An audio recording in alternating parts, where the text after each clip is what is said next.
السلام عليكم ورحمة الله. الله أكبر الله أكبر الله أكبر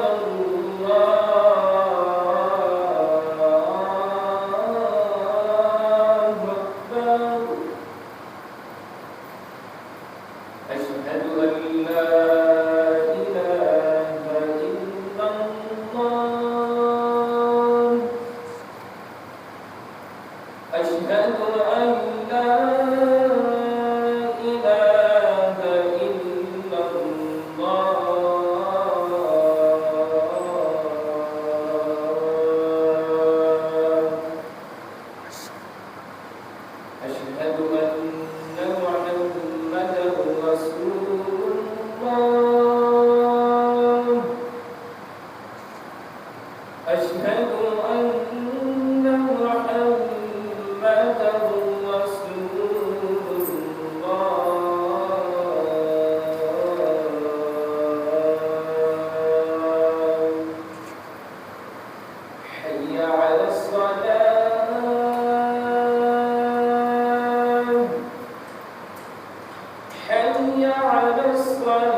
السلام عليكم ورحمة الله وبركاته. الحمد لله نحمده ونستعينه ونستغفره ونعوذ بالله من شرور أنفسنا ومن سيئات أعمالنا من يهده الله فلا مضل له ومن يضلل فلا هادي له وأشهد أن لا إله إلا الله وأشهد أن محمدا عبده ورسوله أما بعد يا أيها الذين آمنوا اتقوا الله حق تقاته ولا تموتن إلا وأنتم مسلمون يا أيها الناس اتقوا ربكم الذي خلقكم من نفس واحدة يا أيها الذين آمنوا اتقوا الله وقولوا قولا سديدا. கண்ணியத்திற்குரிய அல்லாஹ்வின் நல்லடியார்களே, அருமை சகோதர சகோதரிகளே, இம்மை மறுமையும் படைத்து அதனை ஆட்சி செய்யக்கூடிய தீர்ப்பு நாளின் அதிபதியான அல்லாஹ் ஒருவனுக்கே புகழ் அனைத்தும் என்று இறைவனை புகழ்ந்த வண்ணம் இந்த ஜும்மாவுடைய தினத்திலே, இந்த ஜும்மாவுடைய நாளிலே அதிகமாக நன்மைகளை வாரி வழங்கக்கூடிய இந்த ஜும்மாவுடைய தினத்தை அடைந்து இறைவனால் கட்டாய கடமையாக்கி தரப்பட்டுள்ள இறை தூதர் அவர்களின் வழிகாட்டுதலின் பெயரில் இந்த அருள் புரிந்த இந்த ஜும்மாவுடைய தொழுகையை அடையக்கூடிய வாய்ப்பினை ஏற்படுத்தி கொடுத்த நம் அனைவரின் மீதும், நமக்கு முன்னால் இந்த மார்க்கத்தை, இந்த வேதத்தை மக்களுக்கு உண்மைப்படுத்தி சென்ற தூதர்கள் மீதும், அவர்களை பின்பற்றி நடந்த சத்திய சகாபாக்கள் மீதும், இங்கு கூடியிருக்கும் நம் அனைவரின் மீதும், நம்முடைய குடும்பத்தாரின் மீதும் ஏக இறைவனின் சாந்தியும் சமாதானமும் உண்டாகட்டுமாக என்று இறைவனை பிரார்த்தித்த வண்ணம் எனது இந்த ஜும்மா உரையை ஆரம்பம் செய்கின்றேன்.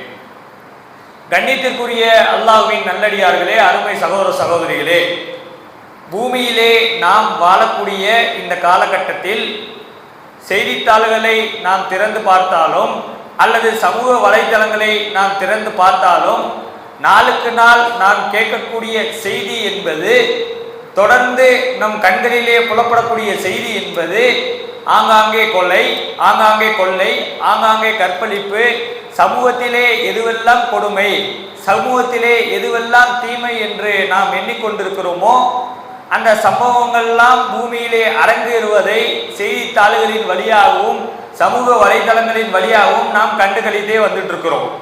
அதிலேயும் பெரும்பாலான சமுதாய மக்கள் அதில் பங்கு பெறுவதற்காக பங்கு பெறுகிறார்கள். பெரும்பாலான சமூகங்கள் அதிலே ஈடுபட்டு கொண்டிருக்கிறது என்ற செய்தியை நாம் அறிந்து வைத்திருப்போம். அதிலும் குறிப்பாக சொல்ல வேண்டும் என்று சொன்னால், இஸ்லாமிய சமூகத்தை சார்ந்த மக்கள், பெரும்பாலான மக்கள் அதில் ஈடுபடாவிட்டாலும் சில சொற்பமான மக்களால் இஸ்லாத்திற்கு களங்கம் விளைவிக்கும் வகையில அந்த செய்தி இடம்பெற்றிருக்குங்கிற செய்தியை நம்ம அறிஞ்சிருப்போம். ஒரு மனிதர் தவறு செய்கிறார் என்று சொன்னால் அவர் எதனால் அந்த தவறு செய்கிறார், தன்னை யாரும் பார்க்கவில்லை, தன்னை யாரும் கண்காணிக்கவில்லை, தன்னை சுற்றி எந்த ஒரு பார்வையும் இல்லை என்பதை ஒரு நோக்கமாக கொண்டு ஒரு மனிதன் தவறு செய்கிறான். ஆனால் இஸ்லாத்திலே கொடுக்கப்பட்டுள்ள ஒரு உன்னதமான, இஸ்லாத்திலே சொல்லப்பட்டுள்ள ஒரு உன்னதமான அமலும், இஸ்லாத்திலே சொல்லப்பட்டுள்ள ஒரு உன்னதமான ஒரு செய்கையும் எதுவென்று என்று சொன்னால் இறையச்சம். அல்லாஹ் தன்னுடைய திருமறையில தன்னுடைய தூதர்களை அனுப்பி வைக்கும் போது தன்னுடைய தூதர்களுக்கு வேதத்தை கற்றுக் கொடுக்கிறான். அந்த வேதத்தை கற்றுக் கொடுக்கக்கூடிய இறைவன் அதிகமான அளவுல தன்னுடைய வேதத்தில் பேசுறான், இறை எச்சத்தை பற்றி பேசுகிறான். குர்ஆனிலே ஏறத்தாழ 6000க்கு மேற்பட்ட வசனங்கள் இருந்தாலும் கூட ஒவ்வொரு வசனங்களும் கடைசியில் எங்கு வந்து முடியும், எங்கு தொடங்கும் எங்கு முடியும் என்று நாம் சிந்தித்து பார்த்தோம் என்று சொன்னால் அது முடியக்கூடிய இடம் என்பது இறையச்சமாக தான் இருக்கும். அல்லாஹ்வுடைய தூதர் அவர்கள் காலகட்டத்தில் கூட அல்லாஹ்வுடைய தூதர் அவர்கள் ஒரு செய்தியை மக்களுக்கு சொல்ல வேண்டும் என்று சொன்னால் முதலிலே ஆரம்பிக்கும் போது எதை வைத்து ஆரம்பிப்பார்கள் என்று சொன்னால் இறையச்சத்தை வைத்து ஆரம்பிப்பாங்க. ஏன் அந்த இறையச்சத்தை வச்சு ஆரம்பிக்கணும்? ஒரு மனிதருக்கு ஒரு பயத்தை ஏற்படுத்தி ஒரு விஷயம் அவன் எதை நோக்கி செல்ல வேண்டும் என்பதை அவன் உணர்ந்தால் மட்டும்தான் அந்த விஷயத்தை அவனால் முழுமையாக உருவாக்க முடியும். பார்த்திருப்போம், கடந்த 1 வாரத்துக்கு முன்னாடி 2 வாரத்துக்கு முன்னாடி அங்கே போர் நடக்குது, இதனால் தங்கம் விலை ஏறிவிடுமோ, இதனால் பெட்ரோல் விலை ஏறிவிடுமோ என்று நாமெல்லாம் செய்தித்தாள்களில் உட்கார்ந்து என்ன நிலவரம்னு பார்ப்போம். ஏன்? நமக்குள்ள அந்த பயம் ஏறி போச்சுன்னா என்ன பண்றதுன்னு. எதனால அந்த எண்ணத்தை தூக்கி நம்மளுடைய உள்ள போகிறது என்று சொன்னால் அந்த அச்சம் நம்மளிடத்துல ஏற்படும் போதுதான் அந்த செயலை நாம் செய்தியை நாம் கேட்பதற்கோ தயாராக இருப்போம். அது மாதிரி அல்லாஹ்வுடைய தூதர் அவர்கள் இறைவனுடைய வேதத்தை பெற்றுக்கொண்டு மக்களிடையே பேசும்போது ஒவ்வொரு செய்தியை ஆரம்பிக்கும் போது இறையச்சத்தை கொண்டு ஆரம்பிக்கிறாங்க. பொதுவாகவே அல்லாஹ்வுடைய தூதர் அவர்கள் ஏராளமான இடங்கள்ல தன்னுடைய சொற்பொழிவை பயானை நிகழ்த்தியிருப்பாங்க. அல்லாஹ்வுடைய தூதர்கள் எங்கு எப்போது சொற்பொழிவு நிகழ்த்தினாலும் 3 வசனங்களை குறிப்பிடாமல் தன்னுடைய சொற்பொழிவை ஆரம்பித்ததே கிடையாது. இறைவனுடைய அச்சத்தை ஏற்படுத்தாமல் தன்னுடைய சொற்பொழிவை தொடங்கியதே கிடையாது. யா அய்யுஹல்லதீன ஆமனு தக்குல்லாஹ் ஹக்க துகாத்திஹி வலா தமூதுன இல்லா அன்தும் முஸ்லிமூன். அல்லாஹ் சொல்லுகிறான், நம்பிக்கை கொண்டவர்களே, ஈமான் கொண்டவர்களே, முஸ்லிமாவை தவிர நீங்கள் மரணித்து விடாதீர்கள். அல்லாஹ் சொல்லுகிறான், நம்பிக்கை கொண்டவர்களே, ஈமான் கொண்டவர்களே. அவனுக்கு ஒரு பயத்தை ஏற்படுத்தி அவனை மக்களின் பக்கம் அழைக்கிறார்கள் நபிகள் நாயகம் ஸல்லல்லாஹு அலைஹி வஸல்லம் அவர்கள். மேலும் பல இடங்கள்ல சொல்றாங்க, யா அய்யுஹன்னாஸ் சுத்தக்கும் ரப்பக்கும் அல்லதி கலக்கும் மின் நஃப்ஸின் வாஹிதா. உங்களை ஒரே ஒரு ஆத்மாவிலிருந்து படைத்த உங்கள் இறைவனுக்கு நீங்கள் அஞ்சிக் கொள்ளுங்கள். திருப்பி ஒரு வசனத்துல சொல்றாங்க, யா அய்யுஹல்லதீன ஆமனு தக்குல்லாஹ் வ கூலு கௌலன் சதீதா. நம்பிக்கையாளர்களே, மூமின்களே, இறைவனை அஞ்ச வேண்டிய விதத்தில் அஞ்சிக் கொள்ளுங்கள். நீங்கள் உண்மையை மட்டுமே நம்புங்கள், உண்மைக்கு மட்டுமே சாட்சியாளராய் இருங்கன்னு சொல்லி காட்டுறாங்க. ஏன் இறைவனை அஞ்சிக் கொள்ளுங்கள், அஞ்சிக் கொள்ளுங்கள், அஞ்சிக் கொள்ளுங்கள் என்று இறைவனுடைய தூதரவர்கள் தெளிவுபடுத்த வேண்டும். ஒரு மனிதன் எதை கண்டு பயப்படுகிறானோ அதிலே அவனுடைய முழு மூச்சு இருக்கும். ஒரு பிள்ளை இருக்கிறது, அந்த பிள்ளை ஒரு தவறு எப்போது விலகி இருக்கும்னு சொன்னா தன்னுடைய தந்தை தன்னை கண்டிச்சு விடுவாரு, தன்னுடைய தாய் தன்னை கண்டிச்சு விடுவாங்க அப்படிங்கிற ஒரு எண்ணம் அந்த பிள்ளை இடத்துல இருக்கும்போது அந்த பிள்ளைக்கு பயம் அதிகமாக ஏற்படும். பொதுவாகவே மனிதர்கள் இருக்கோமே, எவ்வளவோ பேர் தவறு செய்வாங்க. தவறு செய்யக்கூடிய ஆட்கள்லாம் பாருங்க, நான் அறியாமையில தனிமையில இருந்தபோது தவறு செஞ்சுட்டேன், நான் இப்படி இருந்தபோது தவறு செஞ்சுட்டேன் அப்படிங்கிற மாதிரி தான் யோசிப்பாங்க. ஒரு 4 பேர் இருக்கிற இடத்துல ஒரு தவறு நடக்குமான்னு கேட்டா நடக்காது. ஏன் நடக்காது? அடுத்தவர்கள் நம்மை பார்க்கிறார்கள், கண்காணிக்கிறார்கள் என்ற எண்ணம் அவன் இடத்துல இருக்கும். இஸ்லாத்துல சொல்லப்படக்கூடிய பெரும் பாவம் எதுன்னு சொன்னா விபச்சாரம். விபச்சாரம் செய்யக்கூடிய ஆட்களை பாருங்க, பொது வெளியில செய்வானா? தனிப்பட்ட முறையில செய்வான். ஏன்? அவனோட உள்ளம் என்பது யாரும் பார்க்கல அப்படின்னு நினைக்கிறான். ஆனால் உண்மையில் ஒரு மூமின் எப்படி இருக்க வேண்டும் என்பதை அல்லாஹ்வுடைய தூதர்கள் எதை கொண்டு அழைக்கிறார்கள்? இறை எச்சத்தை கொண்டு அழைக்கிறார்கள். அல்லாஹ்வுடைய தூதர்கள் எந்த சபையில எதை பேசினாலும் இறையச்சம் இல்லாம அந்த சபையை முடிக்கவே மாட்டாங்க. அந்த சொல்லாம. ஏன் அப்படி நாம் சொன்னோம் என்று சொன்னால்தான் அவனது காலில் போய் சேர வேண்டிய செய்தி சேரும். இல்லைன்னு சொன்னா அவங்களது காலில் அது போய் சேர வேண்டிய செய்தி சேராது. ஹஜ்ஜத்துல் விதாவில் நபிகள் நாயகம் ஸல்லல்லாஹு அலைஹி வஸல்லம் அவர்கள் தன்னுடைய இறுதி பேருரை நிகழ்த்துறாங்க. எப்படி நிகழ்த்துறாங்க? ஒவ்வொரு மனிதர்களை பற்றி பேசுறாங்க, ஒவ்வொரு செயல்களை பற்றி பேசுறாங்க. யா அய்யுஹல்லதீன ஆமனு இத்தகுல்லாஹ நிஸாக, பெண்கள் விஷயத்துல நீங்க இறைவனை அஞ்சிக் கொள்ளுங்கள். ஏன்? பெண்களுக்கு நீங்கள் எந்த ஒரு அநீதியும் இழைச்சிடாதீங்க. எதனால? எனக்கு பயந்துகிட்டோ அவங்க அத்தா அம்மாவுக்கு பயந்துகிட்டோ நீங்க இருக்க வேணாம், அல்லாஹ்வுக்கு பயப்படுங்க. அல்லாஹ் உங்களை கண்காணிக்கிறான் என்ற ஒரு எண்ணத்தை மனசுல வச்சுக்கங்க. பெண்கள் விஷயத்துல கவனமா நடந்துக்கங்க. மேலும் அதே சபையில சொல்றாங்க, விலங்கினத்துல கவனமா நடந்துக்கங்க, அல்லாஹ்வுக்கு பயந்துக்கங்க. இப்படி எந்த செய்தியை திறந்தாலும் நபிகள் நாயகம் ஸல்லல்லாஹு அலைஹி வஸல்லம் அவர்கள் முடிக்கும் போது எப்படி முடிப்பாங்க? அல்லாஹ்வுக்கு பயந்துக்கங்க, அல்லாஹ்வுக்கு பயந்துக்கங்க என்று முடிக்கிறாங்க. ஆனால் இன்று நாம் செய்யக்கூடிய செயல்கள்ல எதை அல்லாஹ்விற்கு பயந்து செய்கிறோம், எதை அல்லாஹ்விற்காக வேண்டி நாம் செய்கிறோம் என்பதை சிந்தித்து பார்த்தால் நம்மள எத்தனை பேருக்கு அதை செய்ய முடியும்? சொல்ல முடியும். விரல் விட்டு எண்ணக்கூடிய சில பேர் சொல்லலாம், அல்லாஹ்வுக்கு பயந்து நான் இந்த விஷயத்தை விடுறேன் பாய் அப்படின்னு சொல்லலாம். ஆனால் உண்மையிலே நம்மளுடைய உள்ளம் அல்லாஹ்வுக்கு பயந்து தான் நடக்கிறதா? அந்த இறையச்சத்தை நோக்கி தான் நாம் பயணிக்கிறோமா என்று கேட்டால் நம்மள பல பேருக்கு அது கேள்விக்குறியாக தான் இருக்கும். பல்வேறு வரலாறுகளை எடுத்து அல்லாஹ் தன்னுடைய திருமறையில பேசுறான். அல்லாஹ் சொல்லும் போது கூட எல்லா செய்தியும் சொல்லிவிட்டு இறைவனுக்கு அஞ்சிக்கங்க, வேற எதையுமே பண்ணாத, நீ எனக்கு பயப்படு, வேற யாருக்கும் உன்னை நான் பயப்பட சொல்லல. பல்வேறு வரலாறுகளை பேசக்கூடிய இறைவன் தூதர்களின் வழியாகவே தூதருக்கு அறிவுரை சொல்றான். எப்படி சொல்றான்? வா நத்துலு அலைக்க நபையி மின் பூசா வா ஃபிர்அவுன பில்-ஹக், நம்பிக்கை கொண்ட ஈமான் கொண்டவர்களுக்கு மூசா அவருடைய வரலாறையும் ஃபிர்அவுனுடைய வரலாறையும் நீங்கள் எடுத்து கூறுங்கள். ஏன் ஏன் அல்லாஹ் இதை சொல்லணும்?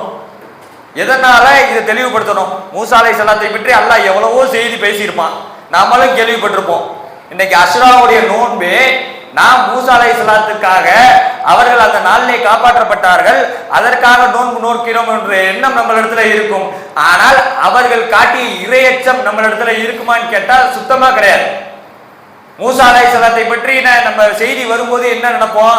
மூசா அலைஹிஸ்ஸலாம் அவர்கள் கையில ஒரு கைத்தடி வச்சிருந்தாரு, கீழே போட்டோன்னு அது பாம்பா மாறிச்சு, அல்லாஹ்வுடைய அருளை கொண்டு அந்த அற்புதத்தை நிகழ்த்தி காட்டினார் என்ற செய்தியை தான் நாம் மக்களுக்கு சொல்லியிருப்போம். ஆனால் அதையெல்லாம் தாண்டி மூசா அலைஹிஸ்ஸலாம் அவர்கள் கடைபிடித்த இறையச்சத்தை நாம் சிந்திச்சு பார்க்கிறோமா? மூசா அலைஹிஸ்ஸலாத்தை பற்றி அல்லாஹ் பேசுங்கிறான். ஃபிர்அவுனோட சபையையும் மூசா அலைஹிஸ்ஸலாத்தோட சபையும் உதாரணம் காட்டுறான். மூசா அலைஹிஸ்ஸலாம் அவர்கள் ஃபிர்அவுன் இடத்துல வளர்றாங்க, கொஞ்ச நாள் வருகிறது. அந்த நாள்ல என்ன ஆகுதுன்னு சொன்னா, ஒரு நாள்ல மூசா அலைஹிஸ்ஸலாம் அவர்கள் இருவரும் சண்டைறத பாக்குறாங்க. பனு இஸ்ரவேலை சார்ந்த ஒரு நபரும் ஃபிர்அவுனுடைய சமூகத்தை சார்ந்த ஒரு நபரும் சண்டையிடுறாங்க. மூசா அலைஹிஸ்ஸலாம் அவர்களை தடுத்து நிப்பாட்டுறதுக்காக ஒரு குத்து விடுறாங்க. அந்த நபர் மரணிச்சு விடுறார். மூசா அலைஹிஸ்ஸலாம் அவர்களுக்கு ஒரு நபரை கொன்னுட்டோங்கிற குற்ற உணர்ச்சி இருந்துகிட்டே இருக்கு. ஃபிர்அவுன் இடத்துல இந்த செய்தி போனா நம்மளை தீர்த்து கட்டி விடுவானே என்ற ஒரு பயம் உள்ளத்துல இருந்துகிட்டே இருக்கு.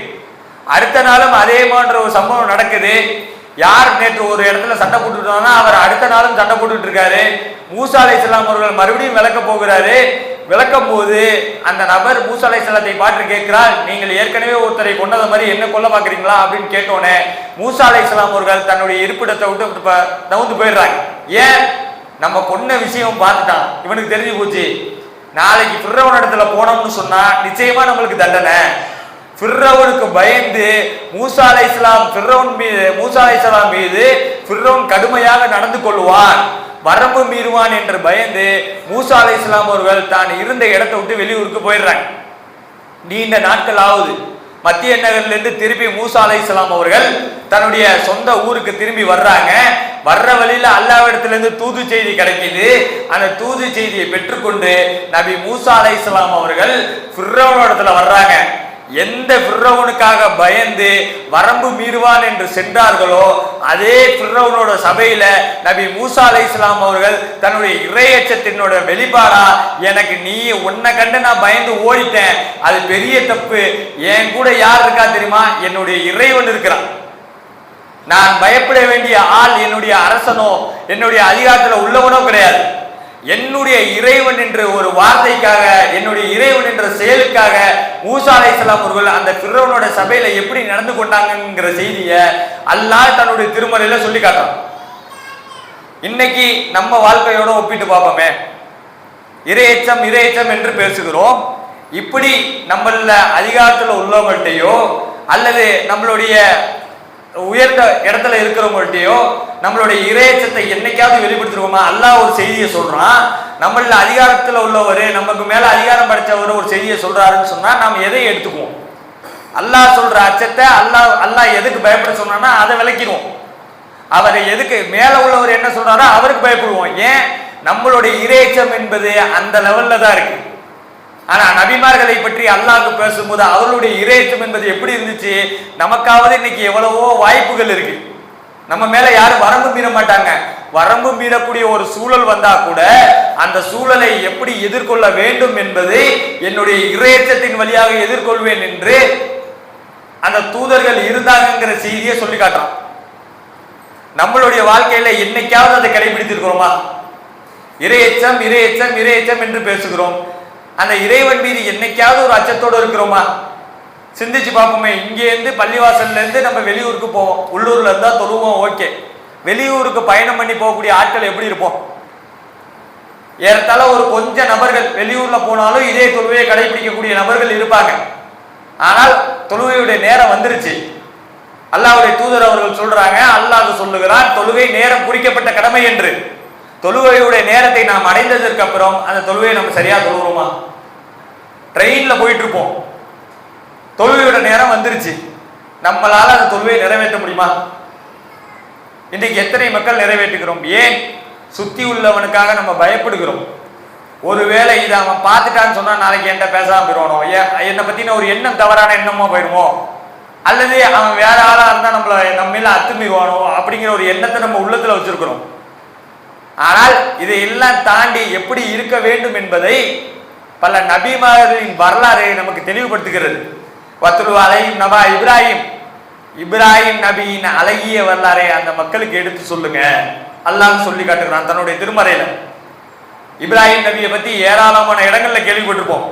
இப்ராஹிம் நபி அவர்கள் ஒரு ஆள் ஒரு சமுதாயம் என்ற செய்தியை நாம் கேள்விப்பட்டிருப்போம்.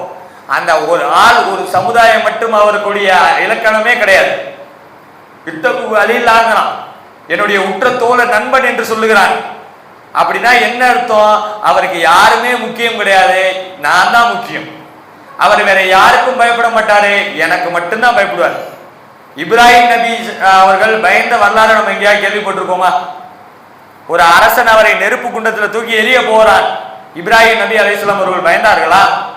ஏன் பயப்படல? நான் பயப்பட வேண்டிய ஆள் நீ கிடையாது, என்னுடைய இறைவன். அதே இப்ராஹிம் அலைஹிஸ்ஸலாம் அவர்கள் தன்னுடைய தந்தைக்காக வேண்டி பிரார்த்தனை செய்றாங்க, பாவ மன்னிப்பு தேடுகிறாங்க. தன்னுடைய தந்தைக்காக வேண்டி பாவ மன்னிப்பு தேடும் போது அல்லாஹ் சொன்ன ஒரு வார்த்தைக்காக பயந்து போய் அந்த பாவ மன்னிப்பு தேடுறதே விட்டுட்டாங்க. நீங்கள் யாருக்காக பாவ மன்னிப்பு தேடுகிறீர்கள்? என்னுடைய விரோதிக்காக நீங்கள் தேடுகிறீர்கள். தேடலாமா? வேணாம், அல்லாஹ் கண்டிக்கிறான். அல்லாஹ் மேல உள்ள அச்சத்துல அந்த பாவ மன்னிப்பு தேடுறதே விட்டுட்டாங்க. ஆனா இப்ராஹிம் அலைஹிஸ்ஸலாம் அவர்கள் இயல்பிலே எப்படி? எத்தனை மக்கள் எதிர்த்தாலும், எத்தனை அரசன் எதிர்த்தாலும், எத்தனை பேர் எதிர்த்தாலும் அதை துணிவோடு நின்று கேட்டவர்கள் அவர்கள். தன்னுடைய தந்தை இடத்துல போய் கேட்கிறாங்க, யா அபத்திலா தாபுது ஷைத்தான், தந்தையே ஏன் இந்த சைத்தானை வணங்குறீங்க? அதுக்கான தேவை என்ன வந்துருச்சு? அவர் சொல்றாரு, எங்கள் முன்னோர்கள் வணங்க கண்டோம், அதனால நாங்கள் வணங்குறோம். இப்ராஹிம் அலைஹிஸ்ஸலாம் அவர்கள் அதுக்கு பதில் சொன்னாங்கிற செய்தியை பார்த்திருக்கோம். இப்படி தந்தை இடத்திலும் அரசன் இடத்திலும் எல்லார் இடத்திலும் நாம இப்ராஹிம் அலைஹிஸ்ஸலாம் பேசுறாங்கன்னு சொன்னா அதற்கு காரணம் என்ன? எனக்கு இவர்கள் மீது எனக்கு எந்த ஒரு பயமோ அச்சமோ கிடையாது. நான் பயப்படக்கூடிய ஆள் யார்? என்னை படைத்த என்னுடைய இறைவன். ஆனால் அந்த ஒரு காரணத்திற்காக அவர்கள் எப்படி நடந்து கொண்டார்கள் இன்னைக்கு பார்க்கிறோமா இல்லையா? வரலாறு தேடி பிடிக்கிறோமா இல்லையா? இப்ராஹிம் நபி மட்டும் இல்லை, மூசா அலைஹிஸ்ஸலாம் மட்டும் இல்லை, எத்தனை நபிமார்கள், எல்லா நபிமார்களும் பயந்த செய்தி எதற்கு? இறைவன் நம்மளை தண்டித்து விடுவான். பல இடங்கள்ல இறைவன் நான் மன்னிக்க கூடியவனாக இருக்கிறேன் என்று சொல்லுகிறான். அந்த மன்னிக்கக்கூடியவனாக இருக்கக்கூடிய இறைவனிடத்துல கூட நாம் தண்டிக்கப்படக்கூடாது என்று பல நபிமார்கள் கேட்டிருக்காங்க. பல்வேறு வரலாறுகள்ல இறைவனுக்காக பயந்து பல்வேறு வரலாறுகளை நாம் பார்க்கிறோம். நபிகள் நாயகம் ஸல்லல்லாஹு அலைஹி வஸல்லம் அவர்கள் காலகட்டத்துக்கு பிறகு ஒரு காலம் வருகிறது. அபூ உதைபா ரலியல்லாஹு அன்ஹு அவர்களை பற்றி கேள்விப்பட்டிருப்போம். அவர் யாருன்னு சொன்னா அவருக்கு பேரே ரகசியம் காப்பாளர். நபிகள் நாயகம் ஸல்லல்லாஹு அலைஹி வஸல்லம் அவர்களிடத்துல ஜிப்ரீல் ஒரு செய்தியை கொண்டு வரும்போது அவர்களிடத்திலிருந்து வரும்போது யாரெல்லாம் அவருக்கு முனாஃபிக் என்ற அடையாளம் காட்டப்பட்டிருக்கோ அதெல்லாம் இவருக்கும் காட்டப்பட்டிருக்குன்னா இவர்கிட்ட சொல்ற நேரா ஜிப்ரீல் அலைஹிஸ்ஸலாம் சொல்லியிருக்க மாட்டாங்க. நபிகள் நாயகம் ஸல்லல்லாஹு அலைஹி வஸல்லம் அவர்கள் எடுத்து சொல்லியிருப்பாங்க. நபிகள் நாயகம் ஸல்லல்லாஹு அலைஹி வஸல்லம் அவருடைய மரணத்துக்கு பிறகு யார் யார் மரணத்துல அந்த அபூ உதைபா அவர்கள் கலந்து கொள்கிறார்களோ அந்த இடத்துக்கு முஸ்லிம்கள் சஹாபாக்கள் போய் நிற்பாங்க. அவர் யார் யார் மரணத்துல போய் கலந்துக்கலையோ, மௌத்துல போய் கலந்துக்கலையோ, ஜனாசால போய் கலந்துக்கலையோ அந்த இடத்துக்கு சஹாபாக்கள் போக மாட்டாங்க. ஏன்? அவர் முனாஃபிக்கா இருப்பாரோன்னு சொல்லி பயந்துக்கிட்டு போக மாட்டாங்க. முனாஃபிக்காவோ முஷ்ரிக்காவோ அல்லாஹ் அறிவிச்சிருப்பான் உங்களுக்கு, அதனால இவரும் கலந்துக்கல நம்மளும் கலந்துக்க வேணாம். ஏன்னா அவர் சொல்ல மாட்டார், ரகசியம் காப்பாளர்னு அதான் பேரு. ஒரு காலம் வருகிறது, உமர் ரலியல்லாஹு அன்ஹு அவர்கள் கேட்கிறாங்க, நான் உங்களிடத்துல ஒரு கேள்வி கேட்கிறேன், எனக்கு ஒரு உதவி செய்யுங்க. என்ன கேள்வி? அந்த நீங்க இந்த முனாஃபிக் முஷ்ரிக்கீங்கள் வரிசையில கலந்துக்கல, நாளைக்கு நான் மரணிச்சு விட்டால் என்னுடைய மையத்துல நீங்க கலந்துக்குவீங்களா, ஜனாசால கலந்துக்குவீங்களா? தொடர்ந்து விடாம அந்த நபரை கேள்வி கேட்டுக்கிட்டே இருக்காங்க. ஒரு கட்டத்துக்கு மேல அபூ உதைபா ரலியல்லாஹு அன்ஹு அவர்கள் சொல்றாங்க, நீங்கள் ஏன் இந்த கேள்வி கேட்கறீங்க, உங்களுக்கு என்ன சந்தேகம் அப்படின்னு சொல்லி கேட்கும்போது உமர் ரலியல்லாஹு அன்ஹு அவர்கள் சொல்றாங்க, ஹுதைபியா உடன்படிக்கை நடந்துச்சு, இஸ்லாத்திற்கும் இஸ்லாமியர்களுக்கும் காபிர்களுக்கும் எதிரான ஒரு உடன்படிக்கை. அந்த உடன்படிக்கையில முற்றிலுமாக இஸ்லாமியர்களுக்கு எதிரான ஒரு உடன்படிக்கை மாதிரி எனக்கு தோணுச்சு. இதன் காரணமாக நபிகள் நாயகம் ஸல்லல்லாஹு அலைஹி வஸல்லம் அவர்களிடத்தில் சென்று நீங்கள் உண்மையிலேயே தூதர் தானா, நாம் உண்மையிலேயே சத்தியத்தில் தான் இருக்கிறோமா, அவர்கள் உண்மையிலேயே அசத்தியத்தில் தான் இருக்கிறார்கள் என்ற செய்தியை நான் அவர்களிடத்தில் கேட்டுட்டேன். நீங்கள் உண்மையிலேயே தூதர் தானா, நம்ம சத்தியத்துல இருக்கோமாங்கிற குழப்பத்தில கேட்கல, என்னுடைய கோபத்தின் வெளிப்பாடா அதை கேட்டுட்டேன். ஒருவேளை அதன் காரணமாக இறைவன் என்னை அந்த முனாஃபிக்குகள் வரிசையில சேர்த்திருப்பானோங்கிற பயம் எனக்கு இருக்கு, அந்த முஷ்ரிக்கீங்களோட வரிசையில என்ன சேர்த்திருப்பானோங்கிற பயம் இருக்கு, எனக்கு தெளிவுபடுத்துங்க அப்படின்னு சொல்லி கேட்கிறாங்க. ஒரு கோபத்திலே வெளிப்பாட்டுல பேசின செய்தி தான். நம்மளுடைய பார்வையில அது அப்படிதான். நபிகள் நாயகம் ஸல்லல்லாஹு அலைஹி வஸல்லம் அவர்கள் போடப்பட்ட ஒப்பந்தமே அந்த ஒப்பந்தத்துல இஸ்லாமில் ஏத்துக்கவே முடியாது. அப்படிப்பட்ட ஒரு ஒப்பந்தம் கையெழுத்தாகும். எப்படி ஒப்பந்தம்?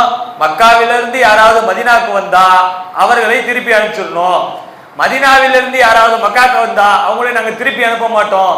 இப்படி எதை அந்த ஒப்பந்தத்தில் போட்டாலும் இஸ்லாமியர்களுக்கு எதிரான ஒப்பந்தத்தை அவர்கள் செயல்படுத்தி கொண்டே இருந்தார்கள். இதை கண்டவுடனே உமர் ரலியல்லாஹு அன்ஹு தாங்க முடியல, பொறுக்க முடியல. அந்த கோபத்தின் வெளிப்பாடு தான் அந்த வார்த்தை, நமக்கு இயல்பா தெரியுது. ஆனா அந்த உமர் ரலியல்லாஹு அன்ஹு கேட்கிறாங்க, எனக்கு அதை பத்தி எல்லாம் கவலை இல்லை, ஆனா நான் சொல்லிட்டேன், அந்த வார்த்தையை நினைச்சு கவலைப்படுறேன். ஏன்? அல்லாஹ் என்னை தண்டித்து விடுவானோ என்ற கவலையில நான் இருக்கிறேன், நீங்கள் எனக்கு தெளிவுபடுத்துங்க, அல்லாஹ் என்னை தண்டிக்க மாட்டானா அப்படின்னு சொல்லி கேட்கும்போது அதுக்கு அந்த நபர் பதில் சொல்றாரு, நபிகள் நாயகம் ஸல்லல்லாஹு அலைஹி வஸல்லம் அவர்கள் உங்களை 10 சொர்க்கவாசியில ஒருவரா சொல்லிட்டு போயிட்டார்ல, சயீதோட அந்தஸ்து உங்களுக்கு இருக்குன்னு சொல்லிட்டு போயிட்டாங்களே, அப்புறம் ஏன் துருவி ஆராயிரீங்க, போகன்ட்டு போயிடுறாங்க. இதுல நம்ம கவனிக்கக்கூடிய செய்தி என்னன்னு சொன்னா, சின்ன சின்ன விஷயங்களை உமர் ரலியல்லாஹு அன்ஹு அவர்களாக இருக்கட்டும், பல சகாபாக்களாக இருக்கட்டும், யாராக இருக்கட்டும், ஒரு செய்தியை அவங்க கேட்கிறாங்க கவனிக்கிறாங்கன்னு சொன்னா அதுல இறைவனுடைய அச்சத்தை கொண்டு அவர்கள் அதை செயல்படுத்துவார்கள். ஆனால் இன்னைக்கு நாம் இறை அச்சத்தை கொண்டு நாம் ஒரு செயலை முன்னெடுக்கிறோமா? நம்ம என்ன நினைப்போம், இறைவனுடைய அச்சம்லாம் கிடையாது, இது நமக்கு ஃபேவரா இருந்தா நம்ம எடுத்துப்போம், இது நமக்கு ஃபேவரா இல்லைன்னு சொன்னா அது எப்படி வேணாலும் மாத்திக்குவோம். அதுதான் இறைவன் மன்னிக்க கூடியவனா இருக்கானுங்கிற ஒரு வசனத்தை எடுத்துக்குவோம். முதல்ல இறைவன் அஞ்சுங்கள்னு சொன்ன வருஷத்தை எடுத்துக்க மாட்டோம், கடைசியா இறைவன் மன்னிப்பவன் நிகரற்ற அன்புடன், அதுதான் அல்லாஹ் சொல்லிட்டானே. முதல்ல சொன்ன வசனத்தை மறந்தாச்சு, கடைசி சொன்ன வசனம் நமக்கு ஃபேவரான வசனம். இப்படிதான் மனிதனுடைய மனநிலை இருக்கும், நம்மளுடைய மனநிலை இருக்கும். ஆனால் சஹாபாக்களா இருக்கட்டும், தூதர்களாக இருக்கட்டும், யாருக்கு பயந்தாங்க?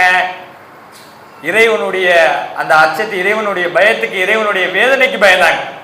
நபிகள் நாயகம் ஸல்லல்லாஹு அலைஹி வஸல்லம் அவர்கள் முன்பின் பாவங்கள் மன்னிக்கப்பட்ட நபி என்று இறைவன் தன்னுடைய திருமறையில அறிவித்து கொடுக்கிறான். அப்படிப்பட்ட நபிகள் நாயகம் ஸல்லல்லாஹு அலைஹி வஸல்லம் அவர்கள் எப்படியெல்லாம் அறிவித்து கொடுக்கிறான் திருமறை குர்ஆன்ல, லவ்லா கிதாபு மினல்லாஹி சபக்க லமஸ்ஸகும் ஃபீமா அகஜிதும் அஸாபுல் அலீம். நபியே, நம்முடைய ஏட்ல உங்களை பத்தின ஒரு விதி முந்திரிச்சு. என்ன? உங்களுக்கு முந்திய பாவம் பிந்திய பாவம் மன்னிக்கப்படும் என்ற ஒரு விதி முந்திரிச்சு. ஒருவேளை அது முந்தலன்னு சொன்னா நீங்கள் செய்த செயலுக்காக உங்களை கடுமையான வேதனை அடைஞ்சிருக்கும். பத்ர் போர்க்களத்துல நபிகள் நாயகம் ஸல்லல்லாஹு அலைஹி வஸல்லம் அவர்கள் மேற்கொண்ட சில முடிவுக்காக அல்லாஹ் கண்டிக்கிறான். அப்பயே அல்லாஹ் என்ன சொல்றான்? உங்களுக்காக நாங்கள் தீர்ப்பு எழுதிட்டோம். எப்படி எழுதிட்டோம்? உங்களுடைய பாவங்களை மன்னிக்கப்படும் என்று எண்ணிவிட்டோம், எழுதிவிட்டோம், முடிஞ்சிருச்சு அப்படிங்கிறாங்க.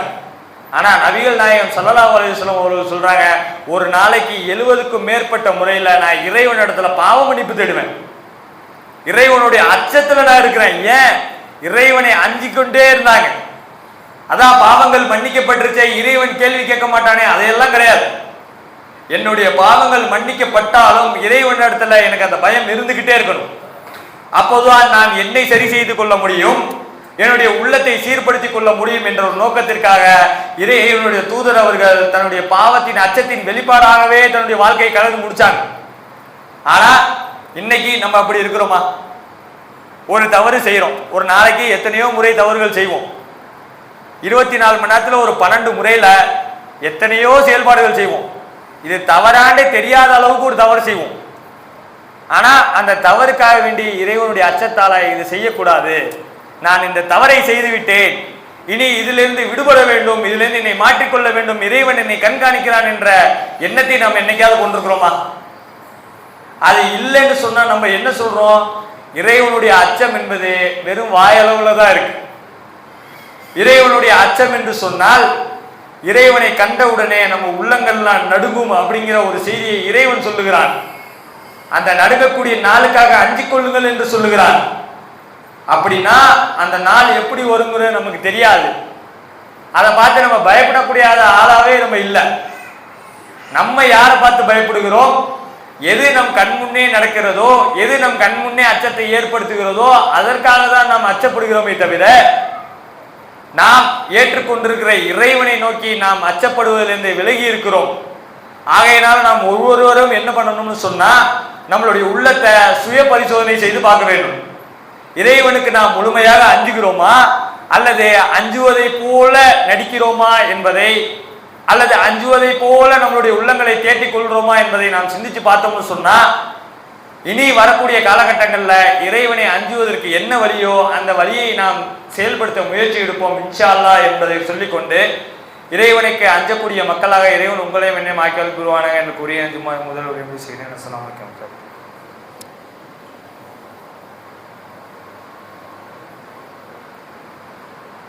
அஸ்ஸலாமு அலைக்கும் வரஹ்மத்துல்லாஹி வபரகாத்துஹு. கண்ணியத்திற்குரிய அல்லாஹ்வின் நல்லடியார்களே, அருமை சகோதரர்களே, கடந்த சில நாட்களாக சமூக வலைத்தளங்கள்லையும் பொது இடங்கள்லையும் அதிகமாக கண்ணுக்கு புலப்படுகிற காதுகளில் நம்ம அதிகமாக செவி தாழ்த்தக்கூடிய சேர்க்கக்கூடிய செய்தி என்னன்னு கேட்டால், இந்த அரசியல் சம்பந்தப்பட்ட செய்திகள் நாம் அதிகமாக அதை செவிமடுக்கிறோம், அதிகமாக அதை கேட்குறோம். அதுலேயும் பெரும்பாலான மக்கள் நம்ம சமூக மக்களே சமூக வலைத்தளங்களில் போயிட்டு யார் சிறந்தவர், நான் ஏற்றுக்கொண்டிருக்க தலைவர் சிறந்தவர், எங்கள் ஆளு தான் சரியானவர், நான் ஓட்டு போட்ட ஆளு தான் சரியானவர் அப்படின்னு சொல்லி நம்ம சமூகத்து மக்கள் அதிகமாக சண்டையிடுவதை பார்க்குறோம். இதை பிற மதத்தில் இருந்தாலோ பிற மார்க்கத்தில் இருந்தாலோ பிற சமூகத்தில் இருந்தாலும் அது பிரச்சனை இல்லை. ஆனால் என்னுடைய தலைவர் சரியானவர் என்று நாம் ஒரு செய்தியை சொல்லி காட்டுகிறோம். ஏன் இதை சொல்லி காட்டுகிறோம்? இந்த செய்தியை நாம் தெளிவுபடுத்த வேண்டிய இடத்துல இருக்கோம்னு சொன்னால் அந்த நேரம் முடிந்து விட்டது. ஆட்சி அதிகாரம் அல்லாஹ்வுடைய கையில் இருக்கு. அல்லாஹ் தான் நாடியோரை ஆட்சியில் உட்கார வைப்பான், அல்லாஹ் தான் நாடியோரை இழிவுபடுத்துவான். இதுதான், இதை மட்டும் மனசுல ஏற்றுக்கணும்.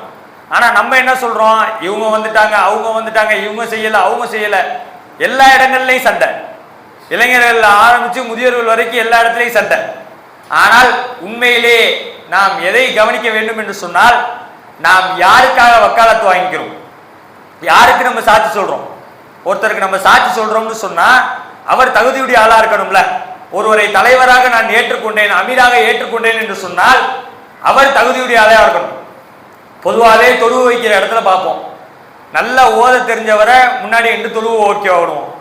ஒண்ணுமே ஓத தெரியாது, அல்ஹம்து சூராவே தெரியாது, அவரை போய் பாய் ஃபஜர் தொழு வைங்க அப்படின்னு யாராவது சொல்லுவோமா? சொல்ல மாட்டோம். ஏன்?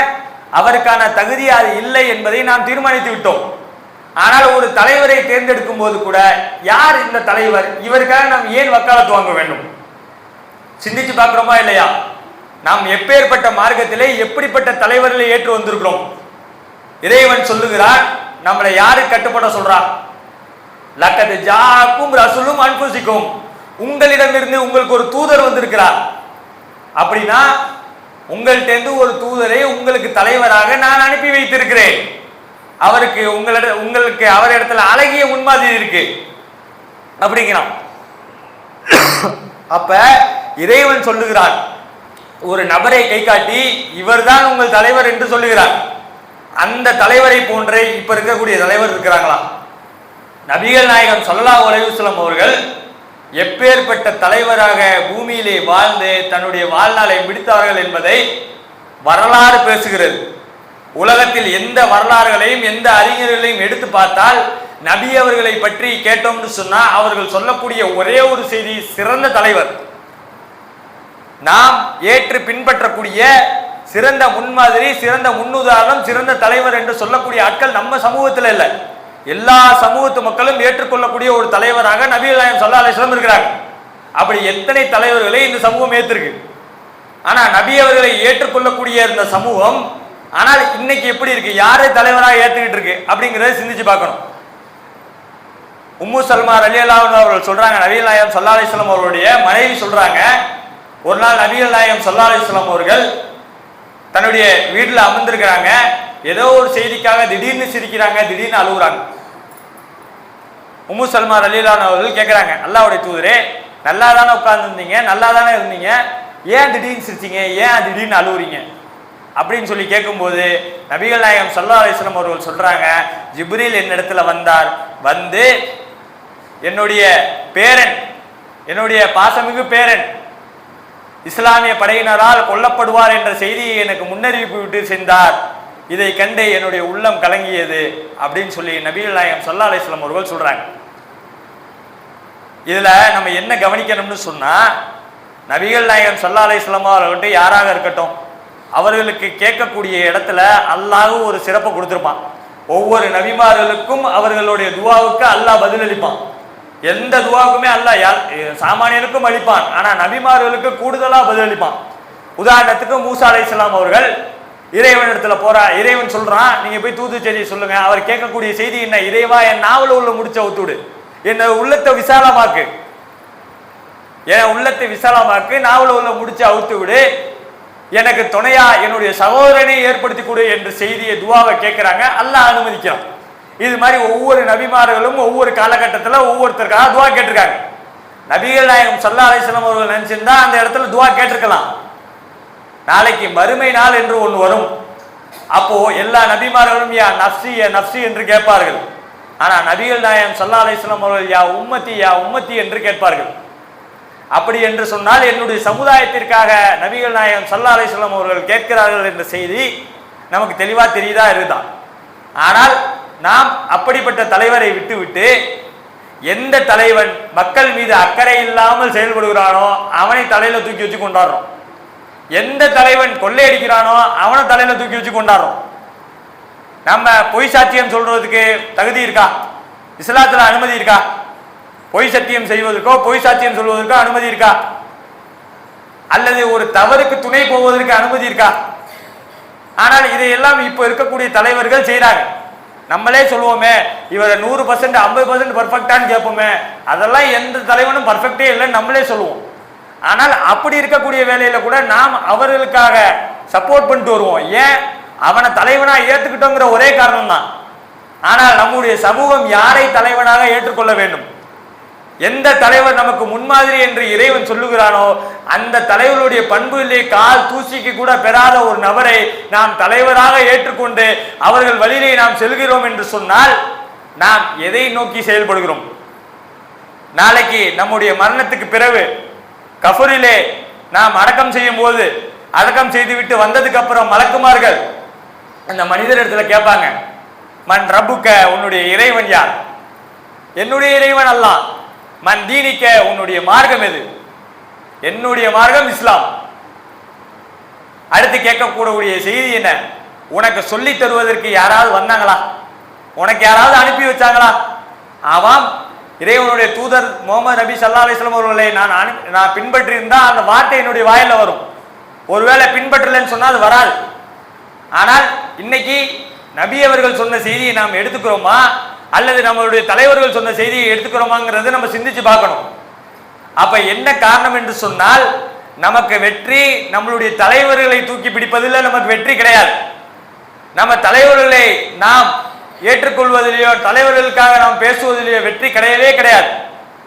பல சகாபாக்களும் இதை செயல்படுத்தினார்கள். என்னதான் நபிகள் நாயகம் ஸல்லல்லாஹு அலைஹி வஸல்லம் அவர்கள் தன்னுடைய தலைவராகவே இருந்தாலும், இந்த உம்மத்துக்கு அனுப்பப்பட்ட தலைவராகவே இருந்தாலும், அந்த தலைவரும் தவறு செய்தால் அந்த தவறத்தை நபிகள் நாயகம் ஸல்லல்லாஹு அலைஹி வஸல்லம் சுட்டி காட்டுவாங்க. ஏன்? அல்லாஹ்வுக்கு முன்னாடி நீங்கள் எனக்கு தலைவர் கிடையாது. என்னுடைய இறைவன் தான் எனக்கு முதல் தலைவன், இரண்டாவதா நீங்க. அவன் சொன்னதுனால தான் நான் உங்களை பின்பற்றுகிறேன் என்று பல சகாபாக்கள் இருந்தாங்க. பத்ரு போர்க்களத்தில் நமக்கு தெரியும். பத்ரு போர்க்களத்தில் 70 பிணை கைதிகள் பிடிபட்டு விடுறாங்க. அல்லாஹ்வுடைய தூதர் அவர்கள் ஒவ்வொருத்தரையா அழைத்து கருத்து கேட்கிறாங்க. தலைவர் என்ற முறையில நபிகள் நாயகம் ஸல்லல்லாஹு அலைஹி வஸல்லம் அவர்கள் கருத்து தெரிவிக்கிறாங்க. உமர் ரலியல்லாஹு அன்ஹு அவர்கள் ஏற்க மறுக்கிறாங்க. ஏன் மறுக்கிறாங்க? நீங்கள் தலைவர் என்பதால் ஏற்க முடியாது. ஏன்? அல்லாஹ் சொல்லட்டும், அப்புறம் ஏத்துக்குவோம். அல்லாஹ் இதை விரும்ப மாட்டான் என்று சொல்றாங்க. அதற்கேற்ப பின்னாடி வசனம் வருது. அல்லாஹ்வும் அதே போன்ற ஒரு செயலை அரங்கேற்றான், அது வேற விஷயம். ஆனால் ஒரு தலைவர் தவறு செய்கிற வேளையில கூட இறைவனால் சுட்டிக்காட்டப்பட்ட அந்த தலைவருக்காக கூட பல சகாபாக்கள் அவர்கள் தவறு செய்தால் நீங்கள் தவறு என்றதை சுட்டி காட்டுகிறார்கள். ஆனால் நாம் என்ன செய்கிறோம்? நம்முடைய தலைவர்கள் தவறு செய்தாலும் அந்த தவறை அலட்சியப்படுத்திவிட்டு அவர்களுக்கு அந்த தவறை சரி என்று மக்களிடத்துல கொண்டு போய் சேர்த்துக்கிட்டு இருக்கோம். அப்படின்னா இஸ்லாம் தடுத்த ஒரு பொய் சாட்சியையும் பொய் சத்தியத்தையும் நாம் பிற மக்களுக்கு எத்தி வைக்கிறோம். எது உண்மையோ அதை நாம் எத்தி வைக்க தயங்குகிறோம், எத்தி வைக்க மறுக்குகிறோம் என்பது செய்தியை நாம் அறிய வேண்டும். அல்லாஹ் சொல்லுகிறானே, யா அய்யுஹல்லதீன ஆமனு இத்தகுல்லாஹ் வ கூலு கௌலன் சதீதா. இறை நம்பிக்கையாளர்களே, மூமின்களே, நீங்கள் உண்மைக்கு சாட்சியாளராக இருங்க, உண்மையை பேசுங்க, உண்மைக்கு சாட்சியாளராக இருங்க. அப்படி என்று சொன்னால் நம்மளுடைய தலைவர்கள் தவறு செய்யும் போது அதற்கு நாம் சாட்சியாக இருந்துட்டோம்னு சொன்னா அல்லாஹ் சொன்ன செயல்பாடுகளிலே அல்லாஹ் சொன்ன வார்த்தைகளிலிருந்தே நாம் மீறி விடுவோம் என்ற எண்ணத்தை நாம் மனசுல கொள்ள வேண்டும். எது நடந்தாலும் இறைவனுடைய நாட்டப்படிதான் நடக்கின்றது என்ற எண்ணத்தை நாம் உள்ளத்திலே கொள்ள வேண்டும்.